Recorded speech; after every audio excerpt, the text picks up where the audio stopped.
अरविंद यादव लोहिया महासचिव का भैया के सीएम बनावा, सीएम बनावा, सीएम बनावा। अजीत यादव ग्राम प्रधान कमालपुर की धरती से 101 रुपए का पुरस्कार है। बार बार नमस्कार प्रणाम होगा भैया। अरे चारी ओरी साइकिल का बहुत हवा, अखिलेश भैया के सीएम बनावा, सीएम बनावा, सीएम बनावा।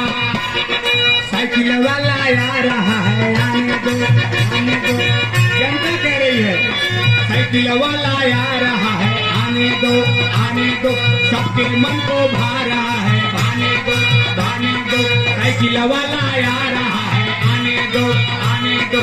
सबके मन को भा रहा है, भाने दो, भाने दो। या साइकिल वाली बटम दबा मिली जना दे।